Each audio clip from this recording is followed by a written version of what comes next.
Ces derniers temps, sur les vidéos, il est arrivé que je trouvais plutôt en désaccord avec les abonnés habituels qui m'ont fait savoir gentiment et avec beaucoup de respect d'ailleurs, je vous remercie encore une fois, qu'on n'était pas d'accord, ce qui est tout à fait normal, hein, sur certains films, etc. J'espère cette fois que ce sera le cas, parce que ça passe quand même mieux quand on est d'accord, mais en ce qui me concerne, la chose la plus importante, c'est évidemment l'honnêteté, c'est-à-dire que je sois honnête envers moi-même, et donc envers vous. Et je vais dire un truc un peu particulier, je suis un de ceux qui consomment aussi mes propres vidéos, dans le sens où j'aime bien revoir ce que j'ai dit d'un film des fois, et c'est assez rigolo. C'est une expérience assez sympa de revoir ce que t'as pensé sur le coup d'un film. Bref, générique.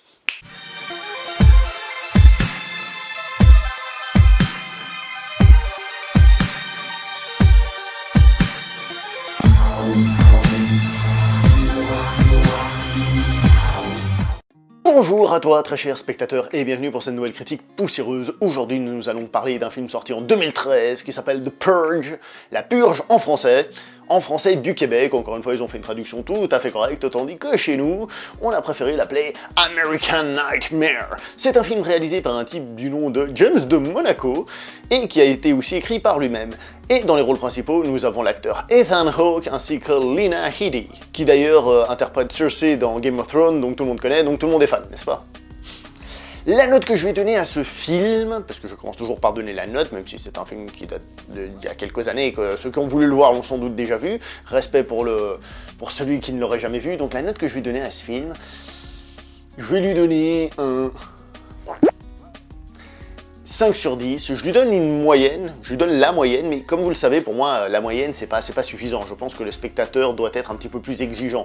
Donc pour moi, c'est, ouais, si tu veux, c'est correct, mais c'est pas assez pour dégager quelque chose. On va commencer par évacuer la question des acteurs, qui, je trouve, s'en sortent très bien. Lena Headey, je sais pas comment ça se prononce exactement, c'est une très bonne actrice. Si vous l'avez vu dans Game of Thrones ou dans ce film, vous voyez que c'est une manière de faire différente, c'est pas les mêmes choses. Et donc elle interprète très très bien. Ethan Hawke, que vous avez sans doute peut-être vu dans Training Day, il est aussi très bien, mais je trouve que parfois c'est un peu méchant, mais il fait des drôles de têtes quand il joue. Alors ça a l'air d'être simplement sa tête, ça a l'air d'être méchant, et comme ça. Alors c'est pas gentil de dire ça, mais du coup, j'ai parfois un petit peu de mal à adhérer à cet acteur-là précisément. Pourtant, il ne me dérange pas spécialement, mais il y a un petit truc dans l'engrenage, on va dire. Maintenant, on va parler de la mise en scène, et la mise en scène, elle est moyenne.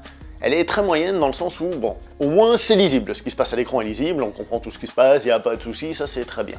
Par contre, il n'y a rien qui est mis en scène de manière excellente. Alors je parle pas d'excellent dans le sens, waouh, un film stylistique, avec des plans de ouf et des trucs comme ça, non, je parle juste, même les plans entre guillemets les plus simples sont pas toujours extraordinaires. Pour donner un exemple de mise en scène, le film se passe souvent dans le noir, et on le sait tous, il est impossible de filmer dans le noir puisque la caméra capte la lumière, la couleur, c'est la lumière, le reflet de lumière, etc., etc.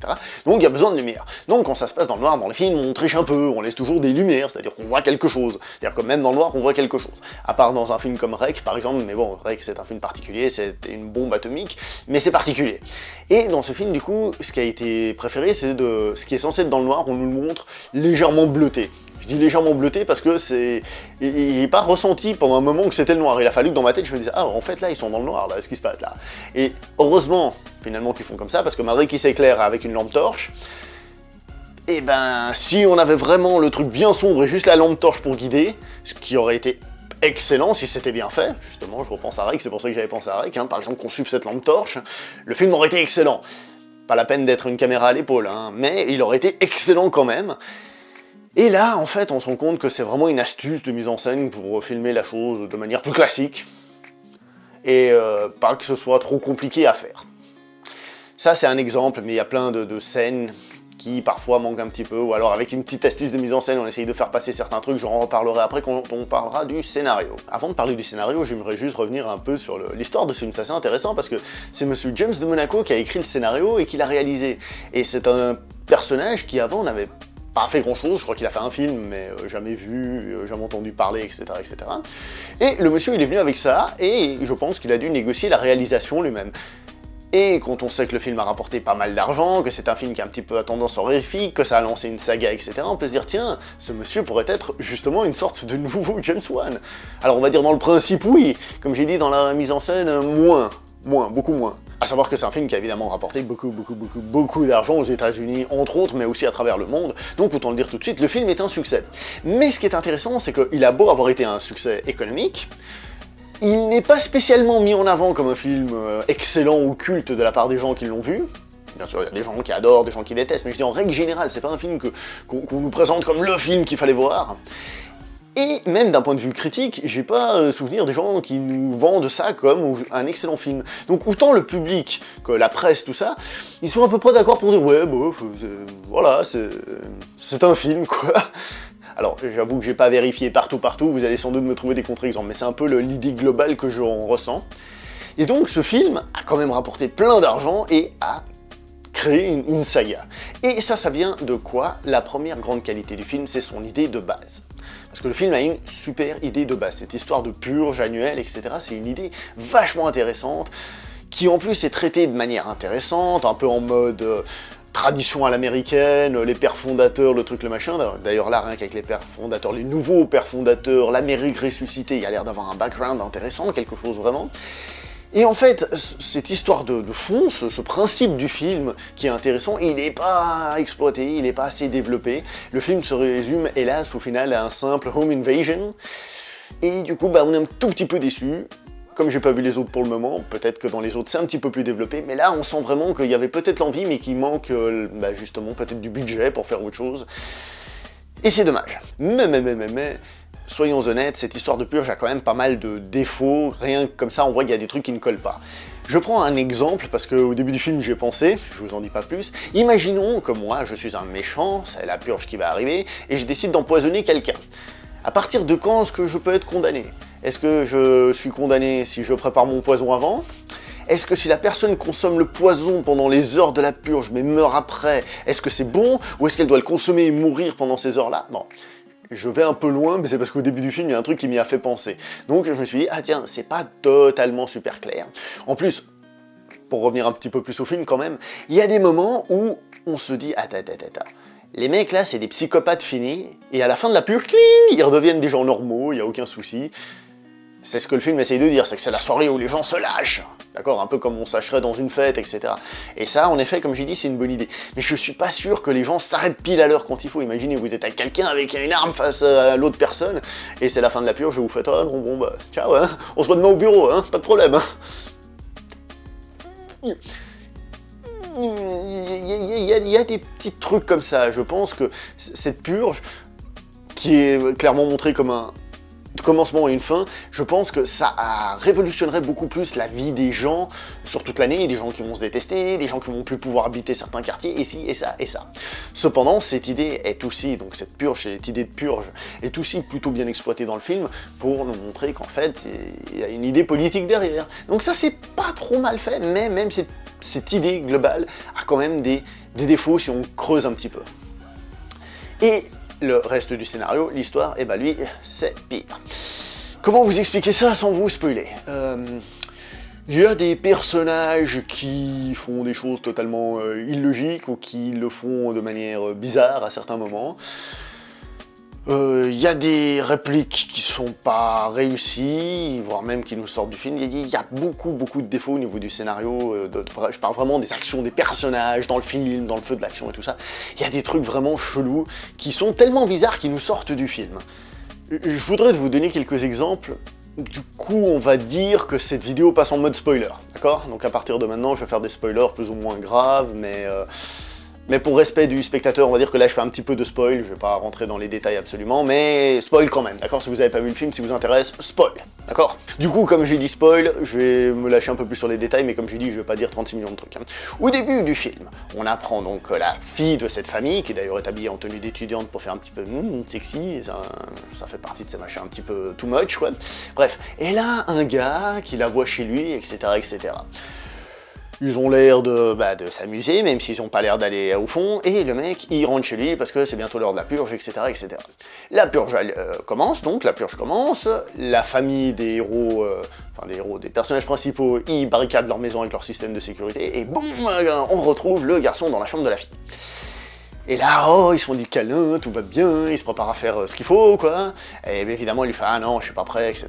Il faut que je parle avec ton père, parce que ton père est pas d'accord qu'on soit en couple à cause de la différence d'âge, mais tu vois, je vais lui parler, t'en fais pas, tout va bien. » Et bon, elle lui dit « Bon, t'es sûr que tu veux parler avec lui ?»« Oui, oui, oui, oui, oui. » Alors il va pour parler avec le père, hein, il arrive, il voit le père, il sort un flingue qu'il a derrière, comme ça, « Monsieur machin !» Le père se retourne, il sort son flingue, bam, bam, bam, il lui tire dessus, il le tue. Et là, la fille, elle commence à pleurer, parce que forcément, on vient de tuer son copain. Alors, on va reprendre l'histoire depuis le début. Le mec, il est dans la maison, et il part parce que c'est bientôt le début de la purge. Mais ensuite il revient. Il aurait pas pu trouver une excuse pour rester, du genre écoute, je t'attends dans ta chambre, on se voit tout à l'heure, ou un truc comme ça. Non, non, non, il part, et il revient. Alors bon, il y a un petit côté pas mal, parce que ça crée un petit suspense justement, pourquoi est-ce qu'il est là, qu'est-ce qu'il va faire. Et là, il commence donc à se faire des câlins, et pendant les câlins, hein, donc horizontaux, hein, les câlins, elle se rend pas compte qu'il a un flingue par hasard. Non, à aucun moment, la main est allée là où il fallait, où il y avait le flingue, c'est-à-dire ici dans le dos, c'est pas non plus un truc de malade mental. Que cela ne tienne, il dit qu'il va aller parler avec le père, il arrive, tac, tac, tac, tac, tac, tac, et là il sort son flingue, tac. Monsieur machin. Et là, le père, il voit ça, il a le temps de se retourner, bon il avait déjà le flingue à la main, mais il a le temps de se retourner et de tirer avant que l'autre ait tiré. Et c'est lui, le père, qui touche le gamin. Alors déjà là, ça fait partie de ces astuces de montage, parce que comme on coupe et tout, ça a l'air de passer, mais bon, moyen quoi. Et là, on a la réaction what the fuck par excellence de la fille, qui se met à chialer. Je me suis dit, oh, elle va dire que le mec l'a trahi, qu'il a essayé de tuer son père. Non, elle chiale parce que son copain s'est fait tirer dessus. Alors je veux bien qu'il y ait un petit côté ado, non mais là c'est n'importe quoi. Le mec il vient chez toi, il dit je vais parler à ton père, je vais le buter, et toi tu pleures parce que ton père s'est défendu. Waouh! Putain de merde! Qu'est-ce que c'était nul! J'ai vu ça, je fais, hein, quoi? Hein? Un autre exemple. Au bout d'un moment, donc comme on est dans la partie spoil, je vais me lâcher, encore une fois, donc il y a la personne de couleur qui est pourchassée par les méchants qui est dans la maison, et eux, ils essayent de le capturer, ils l'assomment et tout pour le rendre, pour qu'il le tue. Hein, pour être simple et dire, hey, vous voyez, nous, on n'a rien fait. Alors, il arrive, il l'assomme, il commence à l'attacher, le mec il se réveille, il commence à se débattre, il commence à le plaquer au sol, et là il fait, ouais, va chercher le coup de papier, la femme va chercher le coup de papier, plante-le dans sa blessure, clam, clam. Ça fait une espèce de scène de tension, un peu limite torture, et après il le remet sur la chaise, et tout un coup, on ne peut pas faire ça. C'est pas possible, on va pas faire ça. C'est maintenant que t'as la révélation. Le mec, tu l'as assommé, tu l'as torturé à coups de coups de papier, enfin, des coups de papier, donc en gros, c'est des coups de couteau, hein, pour être simple. Et là, tout d'un coup, le mec, il se dit, mais on peut pas faire ça fait pas de faire ça. Comment dire, je vois bien l'idée qu'il ait pris conscience, etc., et pour la suite du film, etc., mais c'est amené d'une manière tellement fake à ce moment-là, que tu fais, non mais, ça colle pas du tout comme tu fais la chose, c'est horrible, c'est dégueulasse comme tu le présentes, sérieusement. Quand je parlais de la mise en scène aussi, justement, juste avant, il y a le moment où la personne de couleur, on l'appelait comme ça, je sais même pas s'il a un nom, le personnage, il tient la fille, comme ça, et le père est en face avec le flingue, et juste derrière, on voit qu'il y a la mère qui elle aussi a un flingue. Et comment faire en sorte qu'il se retourne, il voit la mère, il balance la fille, puis il sort sans que personne ne soit blessé et tué? Ben justement, avec une astuce de montage, c'est couper un peu pour que ce soit pas très lisible et tout. Alors je comprends que les parents aient pas tiré, il y a la fille un peu au milieu, mais de la manière dont c'est fait, c'est un peu... Un autre truc qui est un peu dérangeant, c'est la taille de la maison. On a l'impression qu'une fois que l'action commence, eh ben dites donc, ça devient... elle doit être énorme cette maison. Alors on nous fait comprendre qu'elle est bien grande, que le gars il est bien riche, mais les coups de feu ils ont lieu à des endroits séparés et tout, on a l'impression que c'est un die-hard quoi, qu'ils ont tout un immeuble. J'exagère un peu, mais c'est un peu une des impressions que j'ai eues. Quant à la fin du film, avec la présence des voisins, justement, c'est là que j'expliquais, à la fin, la mère, un peu genre anti-purge, genre fait bon bah maintenant on s'arrête et on arrête de s'entretuer, hein, c'est clair, hein. Et il y en a une qui veut rechoper le flingue et boum, coup dans la gueule, elle pisse le sang. On va arrêter de s'entretuer, hein. Ok, pourquoi pas. Mais qu'est-ce qui va se passer à la fin de cette purge? C'est toujours ta voisine d'en face. Les mecs, c'est toujours tes voisins. À la fin, quand c'est à 7h que ça s'arrête, je crois. Quand à 7h ça s'arrête, est-ce que les mecs, ils font bon bah c'est fini, hein, bonne journée, hein. Est-ce qu'ils vont pas essayer de... Oui, ils peuvent pas t'assassiner les autres jours, ça devient illégal. Ouais, Ouais, mais l'ambiance dans le quartier, déménager, tout ça, bon, de toute manière, je pense que c'est pas raconté, mais c'est un peu ce qui va se passer. Mais je reviens au fait que l'idée principale de La Purge a aussi ses gros défauts, vous voyez. Donc, au final, on a quoi? On a un film à petit budget, qui a une idée intéressante, qui se résume, hélas, à un simple home invasion, pas super bien filmé, et avec des trous scénaristiques et des réactions de personnages absolument... porte nawak qui tire ce film vers le bas. Il n'empêche que son principe de base et le fait qu'il soit très court, seulement 85 minutes, font comme malgré tout je me suis pas ennuyé. Mais c'est pas un bon film, c'est pas un bon film. Je vais essayer de voir si j'ai le temps de regarder le 2 ce soir, histoire de... Hein. En attendant, portez-vous bien, likez, partagez, commentez, vous connaissez tout ça. On se voit prochainement pour une prochaine vidéo. Et j'espère que cette fois on a été d'accord sur le film, peut-être pas mais j'espère. Allez, croisons les doigts. Ciao tout le monde.